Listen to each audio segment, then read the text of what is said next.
Sud Radio, au cœur de la mêlée, François Trio. Au cœur de la mêlée, ce soir, la seule émission du dimanche qui ne parle que de rugby, avec le débrief de Jean-Baptiste Elissalde et Philippe Spanghero sur la 11e journée du top 14. 18h15, retour sur un retour, celui d'Antoine Dupont, pour en parler, une référence dans la préparation physique. Thibaut Giroud, l'ancien directeur de la performance du 15 de France et aujourd'hui à l'UBB, qui sera avec nous. 18h30, l'invité décalé, Nicolas Karabatic, la star du hand, qui viendra nous parler de son livre, de rugby aussi, et de transmission. 18h45, on se projettera sur Pau-La Rochelle avec vous au 0826 300 300, un petit qui je suis également. Et puis voilà, on est parti pour une heure complètement rugby sur Sud Radio, la radio du rugby. Sud Radio, au cœur de la mêlée. Au cœur de la mêlée, avec toute l'équipe Sud Radio, bien sûr, et surtout Quentin Cabanis, l'homme qui est aux manettes. Voilà, mais écoute, je sais qu'on a des petits problèmes techniques pour commencer cette émission. On doit se connecter avec Jean-Baptiste. Est-ce que Jean-Baptiste nous entend? On va la vivre. Bonjour messieurs. Ah, mais voilà, il est là, Jean-Baptiste. Salut, tout va bien? J'ai l'impression d'être au fond d'une piscine, mais sinon ça va. Ouais, t'as un petit problème de retour. Ouais, bon, on va régler mais bon, tout ça. ça va bien se passer. Ça. Philippe Spanghero est avec nous aussi. Salut Philippe. Salut messieurs. Merci, pas de problème de retour pour toi, Philippe, nous entend bien? Pour l'instant, tout va bien. Et ben voilà, on est parti donc pour au cœur de la mêlée. On va aussi dérouler, on a fait le sommaire, les résultats de ce week-end peut-être. Quentin, si tu peux, sinon j'y vais moi avec bien sûr ce soir Pau-La Rochelle qui viendra clôturer cette 11e journée de top 14 qui a débuté hier après-midi par la victoire de Clermont, de Montpellier face à l'UBB 28 à 24, le succès in extremis de Clermont face au Stade Français 36-32, le succès également, je l'ai fait de tête là, donc ça devient un petit peu compliqué, mais en tout cas vous m'avez... De Clermont contre le Stade Français. Ça celui-là on l'a dit bien sûr, mais également, bref, le succès également de Toulouse hier soir face au Racing. D'ailleurs, félicitations à Jean-Baptiste pour ce pronostic.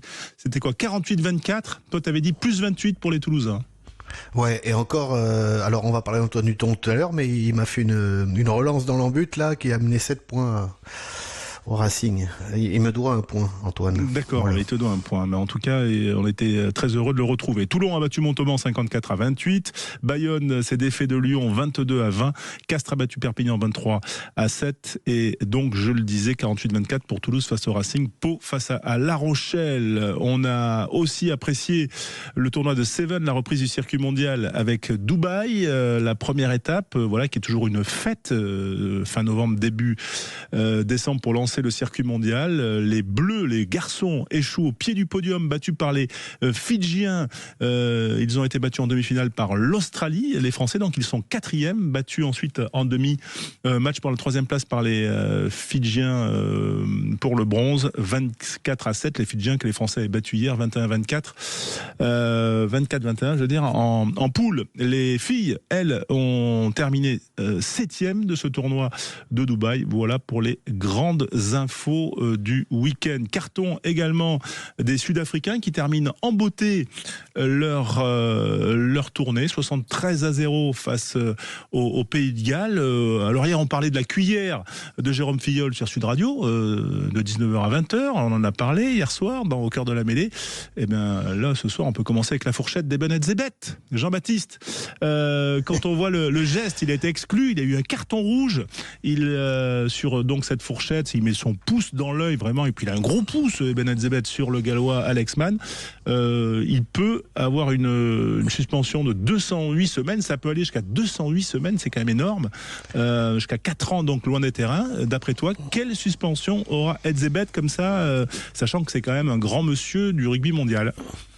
Ça va dépendre de ce qui s'est passé avant, de son j'allais dire son CV.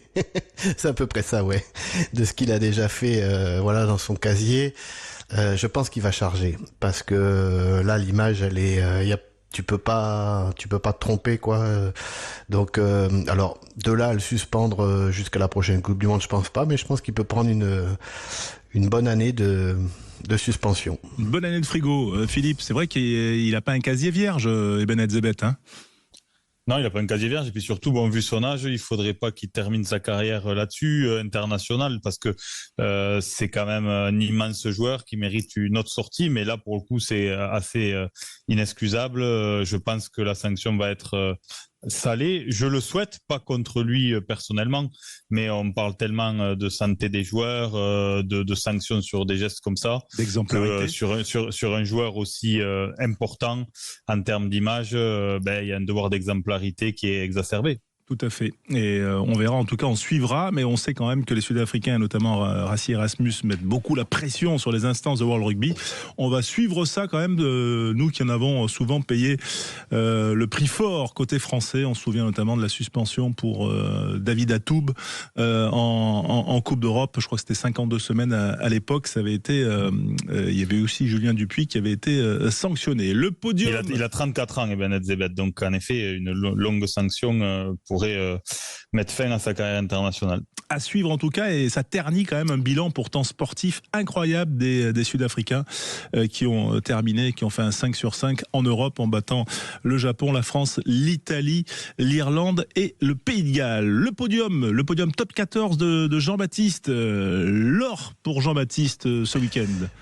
Eh bien, l'or, c'est tout simplement la dernière décision de Clermont. Au lieu de prendre les 3 points pour jouer le match nul, ils ont été en touche. Ça leur a porté, ça leur a donné raison. L'or pour Christophe Furios alors, puisque c'est lui qui donne l'ordre à Baptiste Jonot. Ouais, pour cette fierté, comme il a dit, ils étaient mal embarqués et ça lui donne raison sur le coup. Vraiment une décision qui est dure à prendre. Il a posé voilà, Christophe, et bravo à son équipe d'avoir répondu présent sur ce coup-là et d'avoir été chercher la victoire. Il a posé son courage avec ses 2 mains sur la table. Voilà ce qu'il a fait, Christophe Furios. L'or de Philippe Spanghero. Pour moi, c'est le MHR, parce que s'ils sont encore au pied du podium, on a eu Lenny Nouchi hier qui a réaffirmé les ambitions du club. C'est le top 6 après une saison de transition la saison dernière. Et puis hier, on a vu un match de très haut niveau. Alors, il faut être 2. L'UBB a répondu, mais sur l'entame de match, on attendait plutôt l'UBB après la contre-performance à domicile. Mais c'est le MHR qui a imprimé son rythme. On a vu un volume de jeu très important et puis une efficacité terrible. Je sais que Jean-Baptiste y reviendra plus en détail. Oui, parce que c'est ta médaille d'argent, Jean-Baptiste, cette semaine. C'est le MHR, mais c'est le match dans son ensemble. Ouais, le match. Il faut Montpellier, UBB. Montpellier et l'UBB, puisqu'il faut être 2 bonnes équipes pour produire un match de cette qualité-là. Je crois que la première pénalité intervient en fin de première mi-temps, la première mêlée à la 26e minute.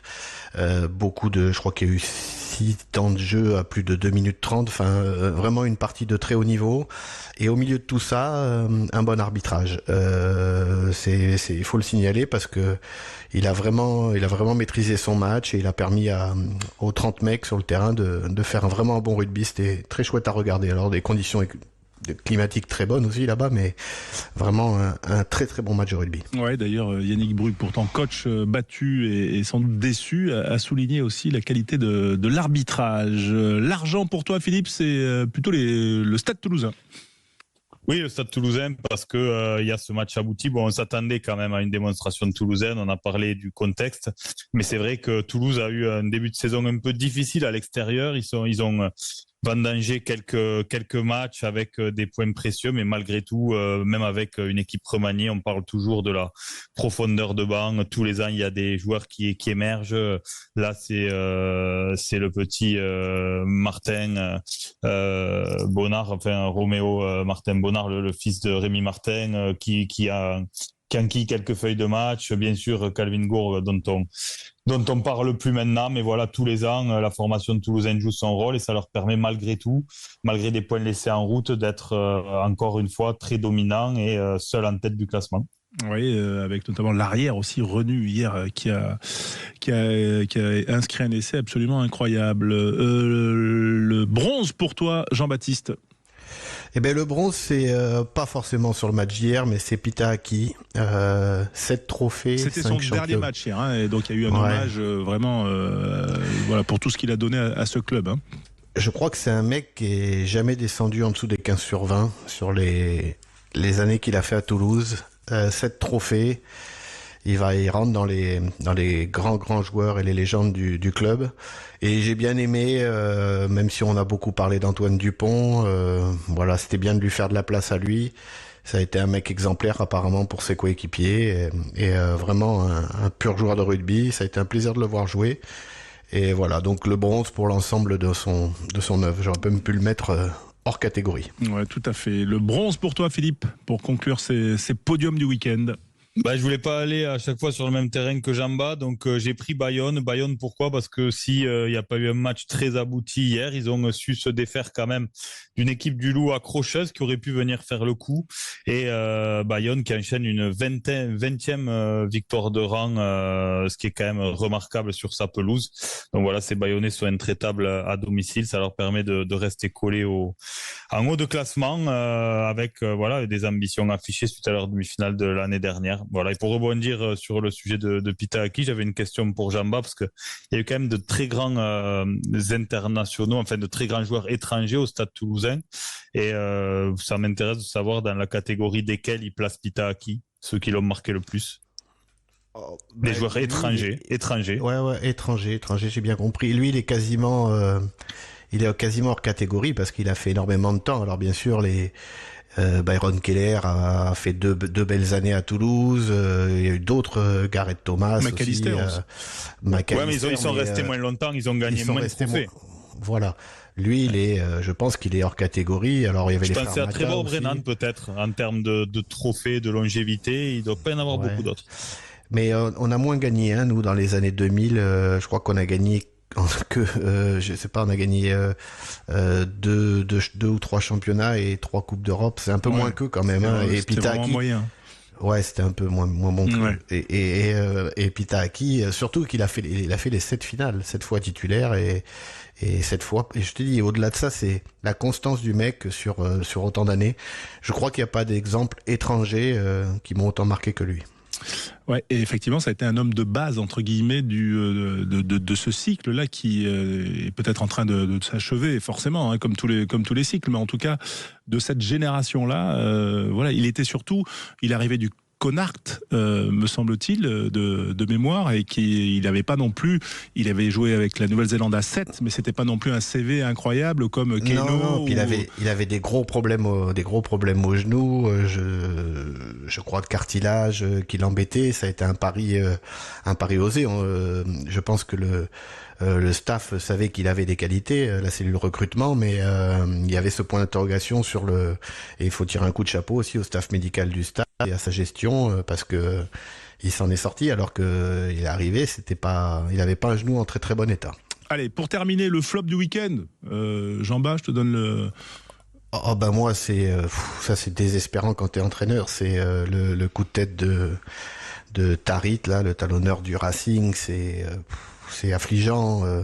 Alors Toulouse a pas besoin de ça en plus, donc tu t'accroches, t'es à 8-3, t'as fait plutôt 20 bonnes premières minutes où t'es resté dans le camp toulousain, tu sens que t'es sur la corde, voilà, c'est la corde raide, t'es au point de bascule et puis tu t'attends la mi-temps pour que ça se finisse, tu récupères le ballon et le mec il craque complètement. Ça c'est des choses quand t'es coach qui sont affreuses et c'est affreux pour ses partenaires surtout, voilà. Ouais. Et la déclaration post-match en conférence de presse de Patrice Colazo qui nous dit que voilà, on peut tout prévoir mais pas la bêtise.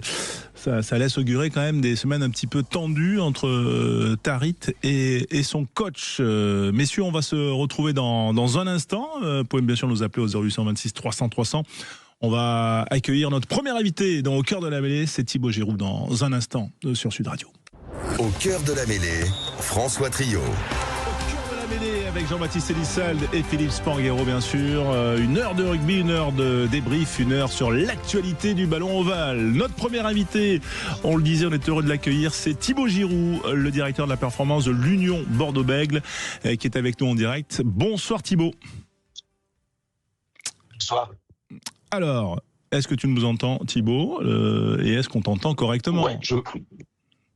Ouais, je vous entends très bien, ouais. Ah bah c'est super, on est là bien sûr ensemble. Jean-Baptiste Elissalde est là. Jean-Baptiste, tu nous entends, tout va bien, et Philippe Spanghero également.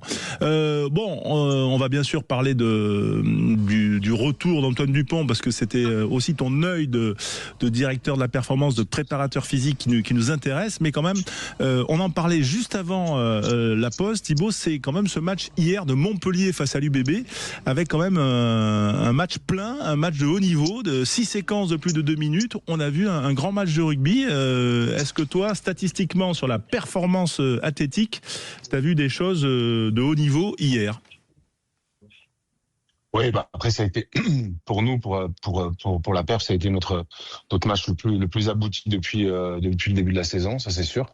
Au niveau de l'intensité, au niveau de l'enchaînement combattu et des placements, c'était ce qu'on a fait le mieux depuis le début de l'année. Par contre, on revient à la fin sur ces 2 touches pour pouvoir gagner ce match, et on le fait pas, mais c'est vrai que l'intensité était de la première minute à la dernière vraiment ce qu'on a pu toucher de mieux depuis la reprise du championnat. Jean-Baptiste avec Thibaut Giroud, notre premier invité de Cœur de la Mêlée. Ouais, Thibaut, salut, merci d'être venu.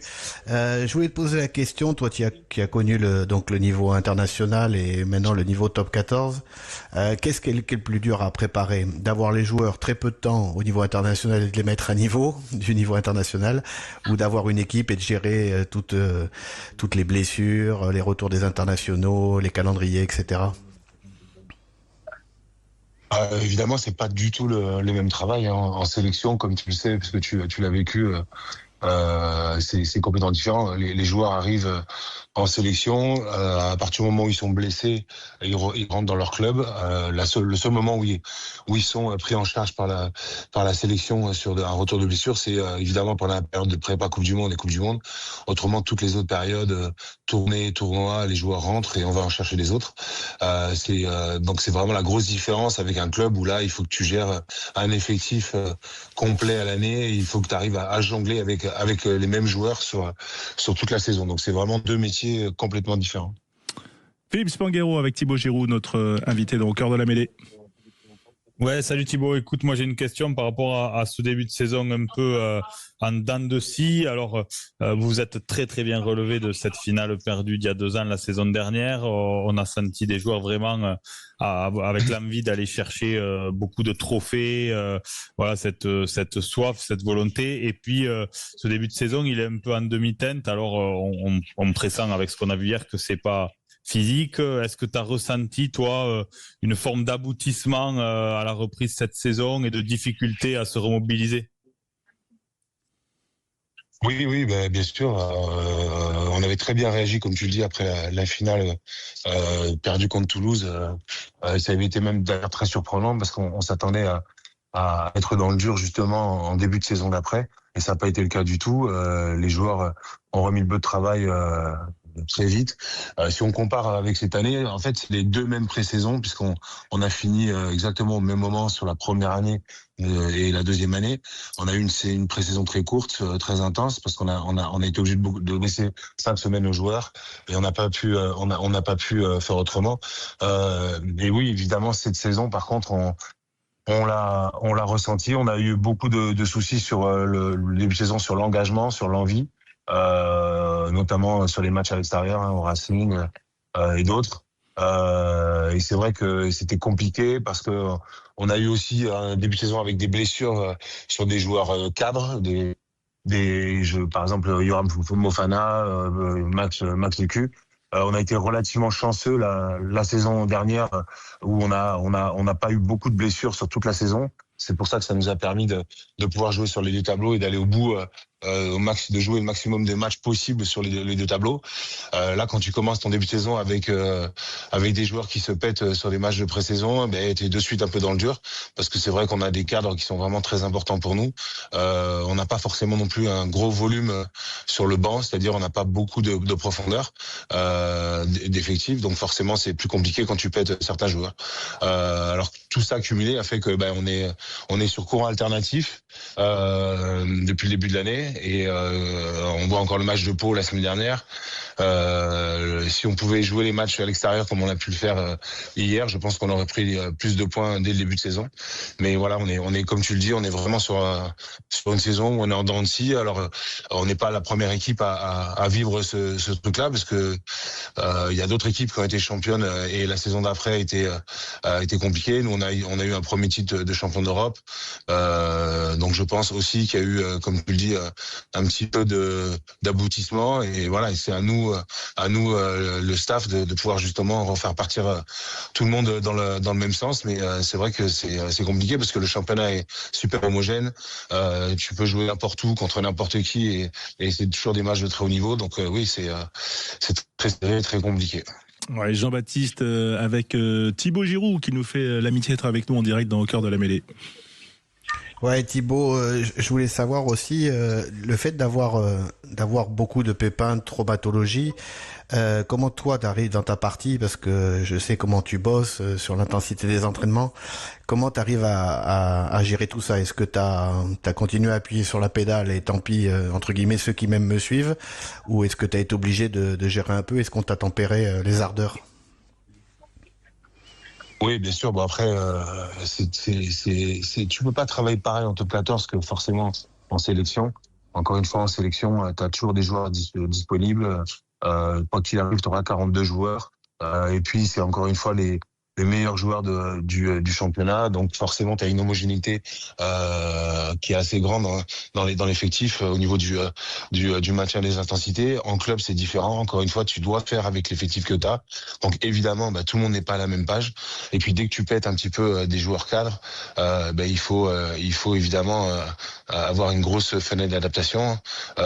Moi, sur la programmation d'entraînement à la périodisation, j'ai évidemment une périodisation qui est planifiée, mais j'ai toujours 2-3 scénarios à l'intérieur parce qu'encore une fois, tous les facteurs de performance chaque semaine que rencontrons, les blessures, les matchs perdus, etc., font qu'il faut que tu t'adaptes. Et donc, évidemment, vu la longueur des saisons, on ne peut pas faire le même travail qu'on fait en équipe de France parce qu'on n'a pas le temps et qu'on doit développer les joueurs très vite. Sur 10 mois, c'est différent. T'as des saisons qui sont très longues et tu as des joueurs que tu vois qui sont uniquement dans le maintien de qualité et d'autres évidemment qui sont dans le développement. Mais nous, on a un groupe de joueurs qui est uniquement dans le maintien parce que si on peut pas les avoir le week-end, si on peut pas se permettre de les péter la semaine, donc c'est très compliqué. Donc évidemment, il y a une adaptation plus importante en top 14 et il y a une gestion de la programmation d'entraînement qui est vraiment différente que ce que tu peux avoir en sélection. Thibaut Giroud, un petit mot quand même sur Antoine Dupont qui a fait son retour, 266 jours d'arrêt. Toi, est-ce que d'abord on s'en réjouit tous pour le rugby, pour le top 14 bien sûr, et pour le rugby français, de ce que tu connais toi d'Antoine Dupont que tu as eu en équipe de France, est-ce que voilà, tu as l'impression que tu retrouves le même joueur avec son même potentiel athlétique sur les quelques images que tu as pu voir? Ouais, après c'est un petit peu tôt pour juger. Ça va être vraiment sur l'enchaînement, ça va être vraiment sur le temps. Évidemment, Antoine, on le connaît tous. Il est doté athlétiquement depuis qu'il est tout petit. Donc c'est quelqu'un qui a des qualités naturelles athlétiques pour ce sport qui sont largement au-dessus de la moyenne. Après, évidemment, il a pris son temps pour revenir de son genou. Je me fais pas trop de soucis sur l'intensité sur ces premiers mois, mais voilà, après ça va être l'enchaînement, ça va être surtout de savoir si alors j'ai pas toutes les données de Toto sur son retour, mais est-ce qu'il va être capable d'avoir le même pic d'accélération qu'il avait auparavant? Est-ce qu'il va avoir toujours les mêmes enchaînements de distance d'accélération qu'il avait et ce qui faisait sa force? Et aussi, est-ce que Toto il va toujours trouver sa même vitesse max qu'il avait auparavant? Donc c'est toutes les données neuromusculaires. Je suis pas trop inquiet sur l'énergétique sur Toto parce que ça c'est pas un problème pour lui, mais ça sera toutes ses qualités neuromusculaires, donc d'accélération, d'explosivité, de changement de rythme qui vont être testées dans les semaines à venir après une longue période d'absence sur son genou. Ouais. Et en moyenne, on les retrouve en combien de temps? Voilà, est-ce que ça, statistiquement, j'imagine que tu l'as déjà étudié ou conceptualisé? Non, mais c'est très individuel, évidemment. C'est chacun, chaque joueur est différent par rapport à son vécu neuro.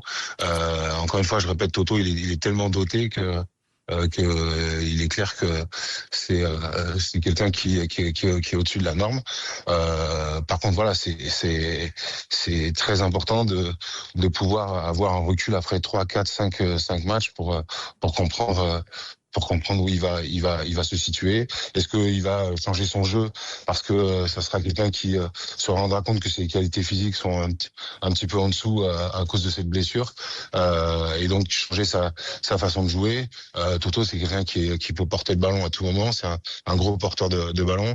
Est-ce que si ses qualités neuro sont un petit peu moins importantes à cause de cette blessure, peut-être qu'il sera obligé aussi de changer un petit peu son jeu. Mais bon, encore une fois, ça c'est quelque chose qui va s'observer dans le temps, et c'est pas juste un match hier qui va nous donner des indications sur l'état de son vécu physique. Eh ben, en tout cas, on souhaite de le revoir encore plus longtemps sur les terrains. Merci. Je tiens à féliciter Thibaut. Oui, vas-y. Ouais, pas un mot en anglais. Allez. Bravo Thibaut. Je t'ai connu un peu plus bilingue. Sincèrement, je t'ai connu un peu plus bilingue. Ça faisait, tu sais, très professeur de parler, mais là, pas un mot, pas de ball in play, pas de mettre, rien du tout. Combien de ball in play ma chère UBB? Comme je savais que tu étais là, je sais que tu parles pas trop anglais, donc j'ai voulu vraiment m'adapter par rapport à la personne que tu es. C'est très bien de s'adapter. On se bonifie avec le temps, Thibaut. Ouais. Bravo. Voilà. C'est ça, on vieillit, c'est ça. Et Thibaut qui aura le temps d'apprendre le basque en 1 an et demi ou pas, Thibaut? Pour l'instant, je parle le basque déjà, parce que j'ai passé beaucoup de temps au Pays Basque, donc je suis bilingue déjà en français et en basque. Donc, voilà. Mais bon, écoute, en tout cas pour l'instant, salut bébé, jusqu'en 2027. Voilà. Merci Thibaut d'avoir été avec nous en direct sur Sud Radio, et puis bon voyage en Afrique du Sud puisque vous allez défier les Bulls. On va se retrouver dans un instant avec notre deuxième invité dans Au cœur de la mêlée. Ce sera Nicolas Karabatic. Et oui, un invité décalé pour parler rugby avec la star du handball. À tout de suite sur Sud Radio. Au cœur de la mêlée, François Trio. Au cœur de la mêlée sur Sud Radio, Jean-Baptiste Elissal, Philippe Spangero, nos consultants, vous bien sûr au 0826 300 300, et nos invités. Et quel invité sur Sud Radio dans Au cœur de la mêlée ce soir? C'est un invité décalé, oui, parce que son sport, ce n'est pas le rugby, mais son état d'esprit est très rugby. C'est Nicolas Karabatic qui est avec nous. Bonsoir Nico. Bonsoir. Merci d'être avec nous en direct. Je ne te présente pas Philippe Spangero, que tu connais bien, voilà, qui est avec nous. Et puis Jean-Baptiste Elissal, j'imagine que vous êtes déjà croisés. Oui. Et voilà, vous qui avez porté dans vos sports le maillot de l'équipe de France. On rappelle quand même pour notre public qui est très rugby, quelques lignes de ton palmarès. On peut pas tout faire, sinon on n'aurait pas assez de l'émission, mais quand même 3 titres de champion olympique, 4 fois champion du monde et 4 fois champion d'Europe. Ça, c'est uniquement avec l'équipe de France. Voilà, c'est fait partie des plus gros palmarès du sport français, désigné meilleur handballeur mondial de l'année 3 fois par la fédération internationale. Bref, et je ne parle pas des titres nationaux parce que je crois qu'il y en a plus d'une vingtaine entre la France avec Montpellier et le PSG, et également en Allemagne ou encore à Barcelone. Tu as écrit un livre, Ma plus belle victoire, Nicolas, sorti chez Flammarion. Voilà, c'est ta biographie. Pourquoi cette envie d'écrire un livre à ce moment-là? Pourquoi cette envie? C'est une bonne question. En fait, j'en avais pas vraiment envie à la base. Et c'est surtout des personnes autour de moi qui m'ont motivé. Qui déjà, mon agent de toujours, Bac Young, ça fait 10 ans qu'il me tanne pour faire une autobio. Et moi, je freine depuis 10 ans, je freine des 2 pieds. Et puis, c'est des rencontres. L'année dernière, avec mon frère, on a fait une BD et un peu un joli livre de témoignages sur le handball. Ça, c'était plus l'angle transmission, passion. Et c'est venu petit à petit. Et pareil, avec les rencontres. J'ai rencontré Philippe Spangero là, il y a quelques années via Nicolas Jean-Jean, un de nos amis en commun, et le lien avec le rugby aussi. Et Philippe, il nous a beaucoup parlé de transmission aussi. On a créé notre fonds de dotation avec mon frère grâce à Philippe. C'est lui qui nous a guidés dans la création. Et voilà, c'est venu petit à petit la transmission, l'envie de l'envie de transmettre aux plus jeunes, de partager, d'inspirer. Et quand on arrive en fin de carrière, on s'autorise, moi enfin je me suis autorisé un peu à regarder en arrière, à être fier de ce que j'ai fait et à aussi prendre conscience enfin de l'impact que j'ai eu sur beaucoup de fans de handball et de sport et de leur transmettre un peu les clés de entre guillemets ma réussite, mais de mon parcours. Oui, on peut parler de réussite. C'est tout ça qui a infusé. Voilà. On peut parler de réussite. Bon, tu parles de Philippe et on va lui donner la parole bien sûr, mais rappelez aussi que tu fais partie des personnes que Philippe a interrogées dans son livre Au nom du clan, voilà, sorti chez Alizio. Philippe, voilà, c'est intéressant sur justement la loyauté familiale, comment on trace son propre chemin, et tu as donc réalisé, Philippe, cette interview de Luka et Nikola Karabatic, parce que c'est vrai qu'il y a beaucoup de choses au nom du papa, Branco, qui fut un grand joueur, un grand gardien de but de hand, et puis également l'histoire de la fratrie. Philippe, avec Nicolas. Ouais, salut Nico. En effet, oui, j'ai le livre de Nico, il fait écho un peu à mon projet, parce que quand j'ai eu l'idée bien sûr d'interroger Nico et Lucas pour mon livre et mon sujet, ça faisait suite à un échange que j'avais eu avec Nico pour un podcast où j'avais trouvé qu'il avait très très bien analysé son parcours, sa carrière, et puis notamment ce moment dont il parle dans son livre de fin de carrière, avec un moment très difficile, avec un coup de moins bien physiquement, des blessures à répétition, et il a été obligé de se réinventer un peu complètement, j'ai l'impression, dans sa dimension psy, et donc c'est ce dont il parle aussi dans son livre. J'ai trouvé ça hyper intéressant, et il m'a parlé aussi justement d'un autre moment clé de sa carrière, malheureux, avec la perte de son papa, et là ce besoin aussi de se réinventer, parce que on se rend compte qu'on fait beaucoup de choses à des moments de vie en regard à nos parents,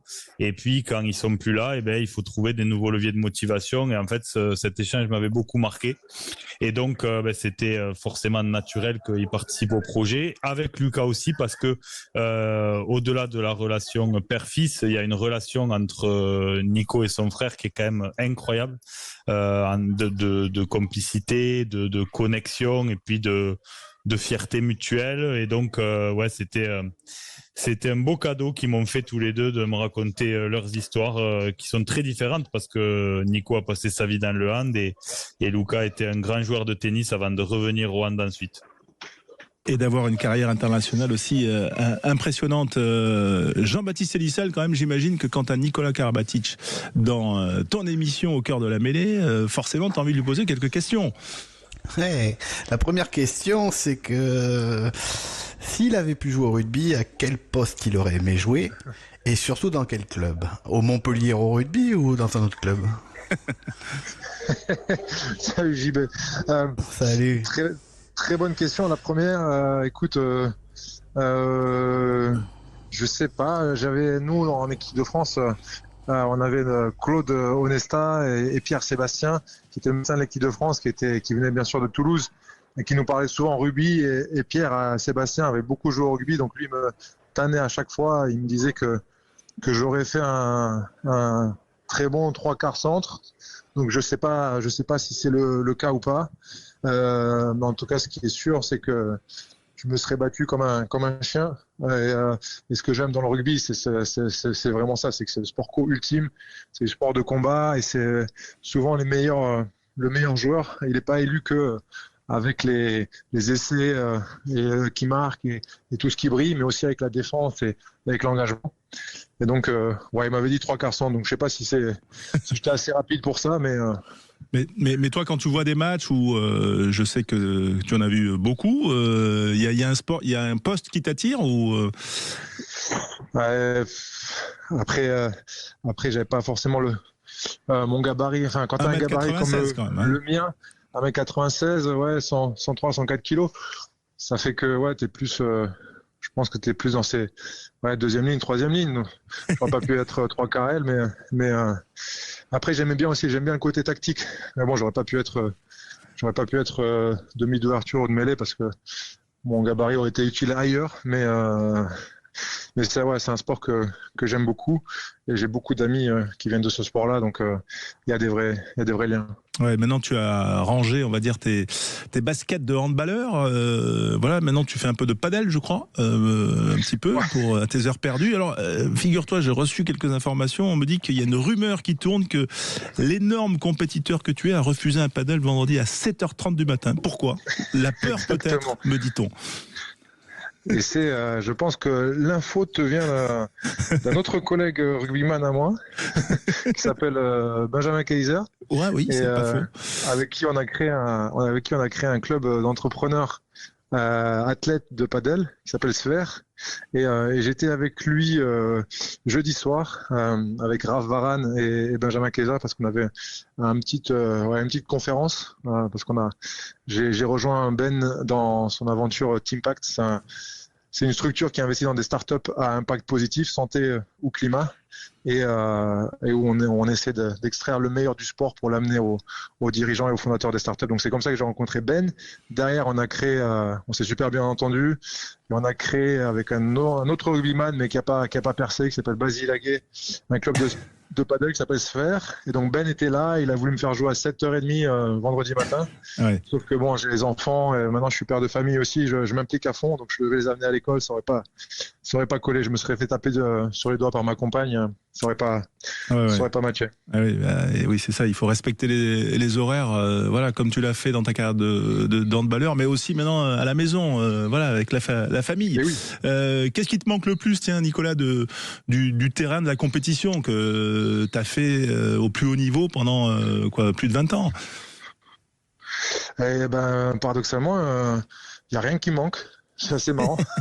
et ça a été au final, ce dont parlait Philippe tout à l'heure, le travail que j'ai fait sur moi à la fin de ma carrière, et mentalement et en développement personnel, ça a été de petit à petit de sortir du personnage du compétiteur et de sortir de cette compétition que j'avais en moi, de ce besoin de me prouver des choses, d'être le meilleur au monde, et de comprendre mon parcours, parce que cet esprit de compétiteur qu'on a tous au fond de soi, ça part quand même d'un manque, de quelque chose, d'une souffrance. Moi, c'était beaucoup lié au manque d'amour, à l'amour de mon père et à la fierté que je recherchais. Et donc, à la fin, le travail que j'ai fait, c'était de revisiter mon parcours pour déposer tout doucement ce et basculer dans une vie différente. Et donc aujourd'hui, il y a plus rien qui manque dans la compétition parce que j'ai fait le tour de tout ça et je l'ai abandonné. Donc maintenant, je suis super heureux de revenir, de revoir des matchs, mais en tant que fan de sport. Là, j'étais cet après-midi au PSG Chambéry, au handball, et ça m'a pas manqué d'être avec eux sur le terrain. Donc maintenant, je fais du sport. Bien sûr, j'essaie de donner le meilleur de moi-même, de gagner, mais je fais du sport pour m'amuser, pour être en bonne santé physique et mentale, et pour kiffer. Et donc non, il y a rien qui me manque parce qu'aujourd'hui, je peux être présent pour mes amis, je peux être présent aux anniversaires de mes enfants, partir en vacances avec eux. Je suis très heureux et il y a rien qui manque de la compétition. On comprend. Tiens, Jean-Bas, ça résonne, j'imagine, ce que dit Nicolas Karabatic. Ouais, les premiers temps, t'as pas. Alors moi, j'ai basculé dans la vie d'entraîneur, donc je restais dans la compétition. Mais alors au début, j'ai pas du tout de manque. Pareil, les entraînements, les matchs, sauf les très grands rendez-vous. Même en étant sur un banc de touche, quand tu reviens au Stade de France pour jouer les finales ou que t'accompagnes tes joueurs, d'être sur le terrain et d'aller chercher des victoires avec tes potes, ça m'a un petit peu manqué, mais c'est pas venu tout de suite, c'est venu au bout de 5-6 ans après l'arrêt de ma carrière. Voilà, mais ce qu'il dit ça a pas de prix. Passer du temps avec ta famille, te ressourcer mentalement, jouer avec tes potes, aller boire un verre de temps en temps, ne pas t'embêter avec toutes les contraintes entre guillemets que t'avais avant. Ça, quel soulagement et quel bonheur quand surtout lui qui a tout donné, tout gagné. C'est que des bons moments. Et quand t'as rempli ta carrière comme elle est remplie, tout a été fait. Ouais, tout a été fait, effectivement, et c'est que du plaisir. Et ce qu'on lit dans Ma plus belle victoire, ce qui est sympa aussi, c'est de voir les vulnérabilités de Nicolas, qui accepte aussi d'en parler en retraçant tout son parcours. Intéressant, le livre de Philippe Spanghero, parce que au-delà des frères Karabatic, Philippe, il y a aussi d'autres parcours, et pas forcément bornés au sport. Et c'est intéressant de voir justement ce lien avec la famille et comment on essaye de perpétuer ou pas. Voilà, il y avait Marita Barley notamment, mais pas que, dans son livre qui est très complet. Ouais, il y a beaucoup de profils et d'histoires dans tous les univers, mais je pense que voilà, c'est un livre qui doit faire écho à tout le monde et particulièrement à des grands champions, parce que quand tu as des enfants qui veulent prendre la même voie que toi, Nico a son grand qui joue au hand, donc dans quelle mesure il peut l'accompagner en lui enlevant toute pression du résultat, du regard extérieur. Jamba vit la même chose, peut-être différemment, parce que son fils Sacha aujourd'hui il est plus grand, mais j'imagine que c'est des questions que tu te poses en tant que parent, parce que tu veux que tes enfants soient guidés par le plaisir et pas par une forme de pression. Donc en fait il y a tellement d'univers. Alors là on parle du sport, mais il y a des métiers dans lesquels la loyauté est très forte, dans le monde de la médecine, dans le monde du droit, dans le monde de l'armée. Donc voilà, on vit tous un peu les mêmes schémas, et c'est vrai que c'est intéressant de les questionner un peu. Enfin, moi j'ai pris beaucoup de plaisir, et puis encore une fois je profite de l'occasion pour remercier Nico et Lucas de la confiance. Voilà, c'est transmis. Nicolas, on va te libérer, te remercier d'avoir été avec nous. Voilà, je sais pas si tu es entraînement de paddle ce soir, mais en tout cas, voilà, c'était un plaisir de t'avoir. Moi, j'aurais aimé t'avoir en studio, mais la dernière fois que tu étais venu en studio me voir, vous m'aviez arraché le costume. C'était à Pékin, première médaille d'or des champions olympiques. Ah oui, il y avait eu un petit démontage en règle du studio Canal, c'est pas ça? Tout à fait. Et Nicolas, les images sont restées. Et Nicolas avait été un des plus cool, donc voilà. Mais bon, là, ça nous lie. Certains ont gardé un bout de mon pantalon, d'autres un bout de ma manche. Voilà, en plus de la médaille. Et c'était un moment génial, parce que c'était l'avènement aussi de tout un travail du hand français, voilà, qui arrivait à ce moment-là au top. Et c'était le début quand même d'une série de 4 finales olympiques, puisqu'il y a eu aussi la finale de Rio. Merci Nicolas d'avoir été avec nous. À très bientôt sur notre antenne. Merci à vous. Et puis voilà, au plaisir de se croiser. Sympa de parler bien sûr de rugby avec un grand champion comme Nicolas, et de replonger aussi vers la 11e journée du top 14. Pau La Rochelle, on y revient dans un instant sur Sud Radio au cœur de la mêlée. De la 11e journée du top 14 ce soir, Pau La Rochelle à vivre en direct en intégralité sur Sud Radio. Messieurs Jean-Baptiste et Elissalde et Philippe Songuero, préparez-vous pour un qui je suis, quand même très salé, très pimenté, préparé par Quentin Cabanis. Mais avant cela, on va faire un petit tour, parce que vous avez été nombreux à nous appeler au 0826 300 300, et on va avoir Bastien qui est avec nous, supporter de Pau, qui va assister à ce match Pau La Rochelle. Bastien, bonsoir. Adieu tout le monde. Merci d'être avec nous en direct. Ce soir, quand même, gros rendez-vous pour la section qui est un peu sous pression quand même en recevant La Rochelle, parce que c'est vrai que les concurrents que sont Toulouse, que sont Toulon, ont cartonné avec une victoire bonifiée. Oui, c'est clair, on est déjà sous pression, ça nous fait bizarre de jouer le dimanche soir parce que ça arrive pas souvent. Mais bon, là on l'a un peu mérité. Et puis moi aussi sous pression, parce qu'on m'a dit tu passes juste après Nikola Karabatic, donc c'est quand même une grosse responsabilité. Non, mais pour revenir au match, oui, c'est un gros rendez-vous, c'est un match très important. Les Pau La Rochelle, c'est toujours des matchs très accrochés globalement, donc ça va être très très très dur, très très compliqué, un gros combat auquel on s'attend. Surtout, il faut confirmer après avoir gagné à Bordeaux, c'est le plus important, quoi. Oui, il y a dans le 15 de départ Auradou, Gaëton, Broboiry, Grandidier, Feuille, bref, et Desperes également en 10, bref, toute la jeune classe, à part Atisogbe, il y a tout le monde. Ce soir, tu t'attends à avoir du spectacle, Bastien ? Déjà du gros combat, comme je l'ai dit, quand on affiche Gorgadze et Isa tous les deux titulaires en même temps, je pense qu'on se dit bon, et on va essayer d'abord de gagner le combat devant avant de lâcher les fauves derrière. Donc ça va être le premier, à mon avis, le premier atout à avoir, gagner le combat devant avant de lâcher, oui, comme vous l'avez dit, les talents qu'on a derrière. Bon, un petit prono, Bastien, sur Sud Radio, la radio du rugby, un petit prono. Moi, j'ai dit que j'étais pas super confiant en off parce que, comme j'ai dit, le plus dur, c'est de confirmer. La Rochelle est déjà venue gagner au Hameau. Ils aiment bien avoir l'esprit un peu en plus revanchard après cette défaite à domicile face à Castres. Donc, je vais quand même être chauvin. Minimum, je vais dire victoire de la section, les bonus défensifs pour La Rochelle. Bon, bonus défensif. Tu peux rester avec nous, Bastien, parce qu'il y a un qui je suis. Qui je suis, c'est un duel entre Jean-Baptiste Elissalde et Philippe Spanghero, et tu peux les aider, tu peux être leur soutien. C'est parti. Ouais, puis il peut avoir son rôle, hein, puisque il va être question évidemment de joueurs qui ont évolué dans les deux clubs. Alors avant de répondre, Jean-Baptiste et Philippe, vous donnez votre prénom. On va commencer directement, puisqu'on a 2 minutes 20 exactement pour jouer, et on va démarrer avec un très très facile. On cherche un joueur né en 1997 à Bayonne, qui a commencé à Pau et qui est... Baptiste. Oui. Astoy. Exactement. 1 point pour Jean-Baptiste Elissalde. Le deuxième est plus compliqué. On va chercher un Géorgien né en 1992. Baptiste. Kolashvili. Ok, très bien. Pour l'instant, il est à 2. Il a parlé de La Rochelle. Il a révisé. Il a ses fiches. Ouais, allez, tiens, un plus dur. On cherche un joueur né en 78 à Pau. Il est Philippe. Oui. Julien Pierre. Non. Non. Il est formé à Pau. Baptiste. Payot Somme. Non. François. Ah, pardon. non, mais je joue pas. Mais... allez, on cherche un joueur qui a disputé donc ses premières rencontres professionnelles à Pau, mais son premier contrat, c'est à Bordeaux qu'il le signe en 99. Baptiste. Oui. Le 10. Lalo.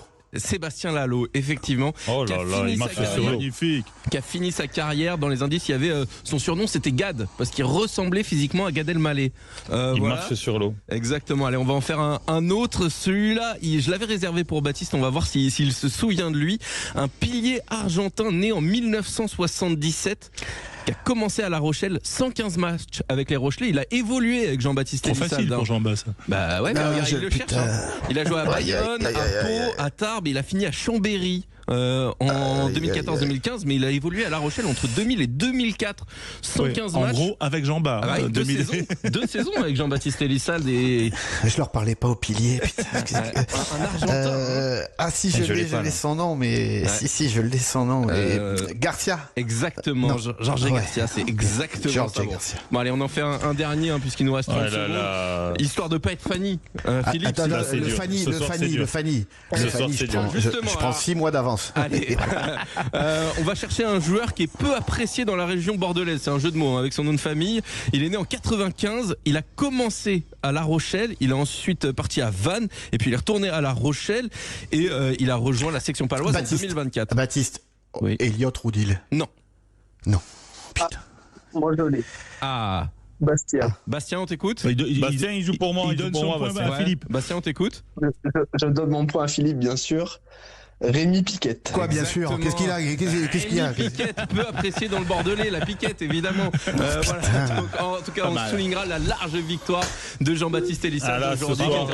Ce soir, chapeau. Bravo. Mais franchement, il y a un Julien Pierre, c'est pas possible qu'il soit pas sorti. Quoi. Je l'ai dans la liste, mais j'ai pas le temps de tous les faire. Non, mais il m'a resté Julien Pierre et Goram Papidze dans la liste. Mais voilà, c'est les deux que j'avais dans ma liste. Moi. Voilà. Et heureusement quand même que Philippe a été sauvé par Bastien, notre auditeur. Merci Bastien. C'est ça l'esprit Sud Radio. Merci en tout cas, messieurs, d'avoir été avec nous.